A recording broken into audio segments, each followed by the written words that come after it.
গতকাল ৭৭তম প্রজাতন্ত্র দিবসে যখন গোটা দেশ জুড়ে চলছিল বর্ণাঢ্য উদযাপন, ঠিক সেই উদযাপনের মাঝেই এক বিশেষ গর্বের মুহূর্ত এসে জুটল বাঙালির ঝুলিতে। তারের ঝংকারে যিনি সৃষ্টি করেছেন এক মায়াবী সুরালোক, যা সন্তরের প্রতিটি তার আজও কথা বলে।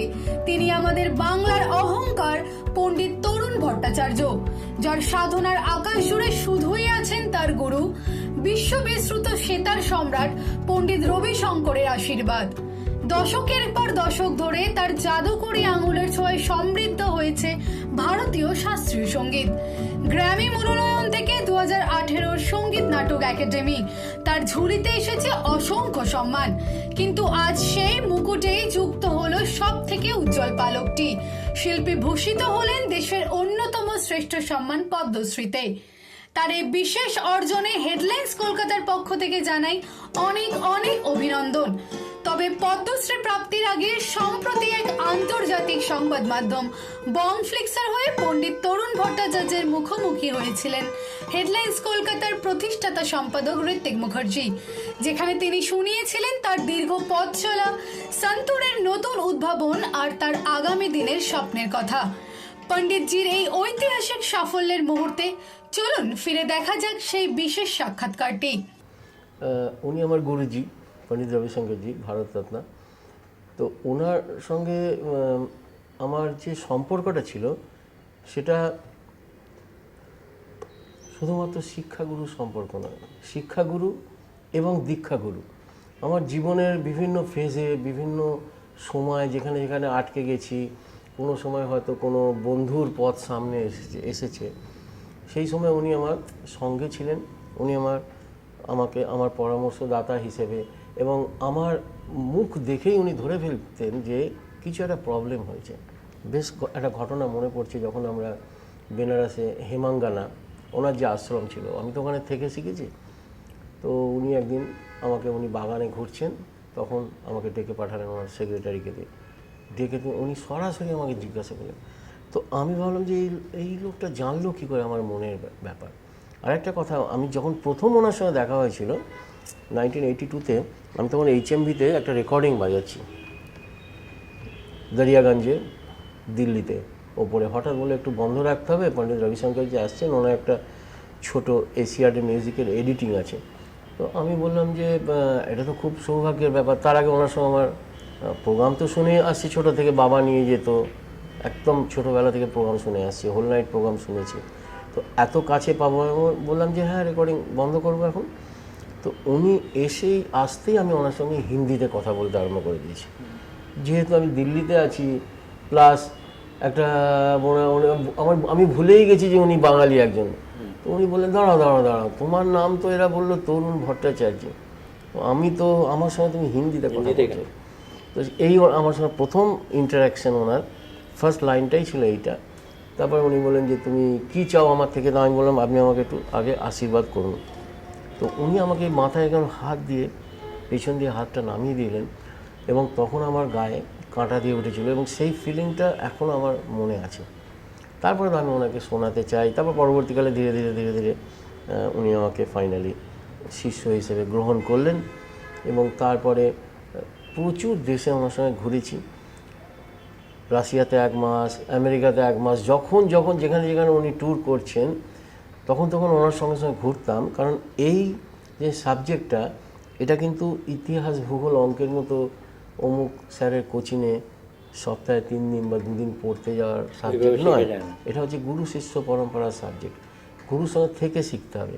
উনি আমাদের বলতেন আমি কিভাবে বসছি, কিভাবে উঠছি, কিভাবে লোকেদের সঙ্গে কথা বলছি, কতটা মার্জিত হতে হবে তোমাদের, কতটা ডাউন টু আর্থ হতে হবে, এই সমস্তটাই উনি রাগিনীর সঙ্গে সঙ্গে শিখিয়েছেন। তাই যখন উনি পার্লামেন্টেও যেতেন, আমরা ওনার অ্যাম্বাসাডারের পেছনে বসে চেপে বসতাম, বাইরে ওয়েট করতাম। যেতে যেতে কিছু তাল দিয়ে হয়তো ফট করে একটা কিছু ওনার মাথায় এসে গেছে কম্পোজিশন, উনি সেটা আমাদের বললেন, আমরা তাড়াতাড়ি করে সেটা তোলা।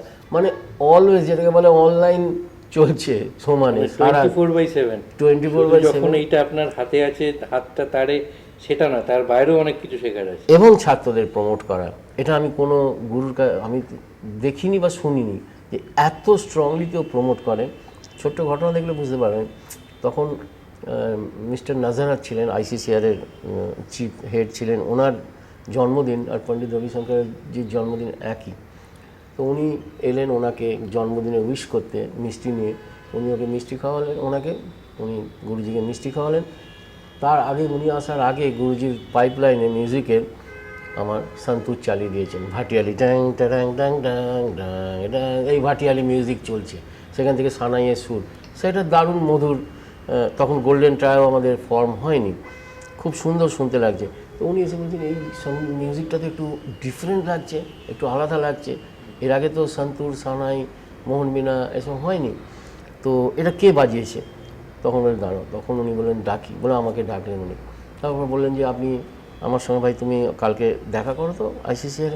তখন উনি যাবেন না, আমার সেক্রেটারি যাবেন। গুরুজি বললেন যে ও যাবেন, আমার সেক্রেটারি যাবেন। 18খানা আমাদের ট্যুর দিলেন তখন।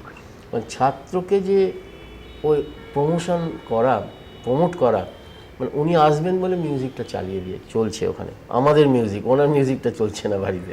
ভাটিয়ালিটা আমরা একটু শুনবো নাকি?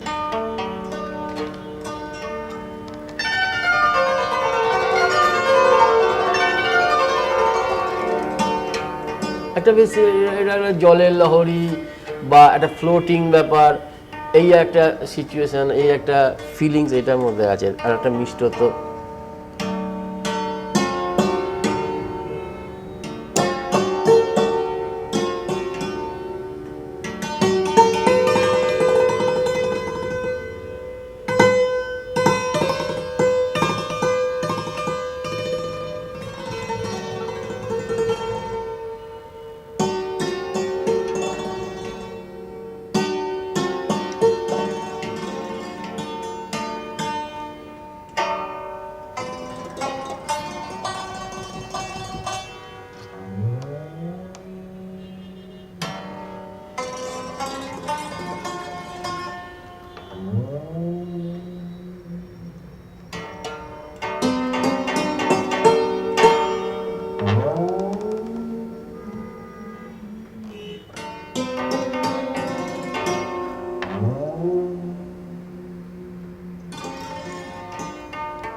আনন্দ আর ভালোবাসার দীপ্তিতে গড়া সমুজ্জ্বল পরমা, ঠিক তোমারই মতো।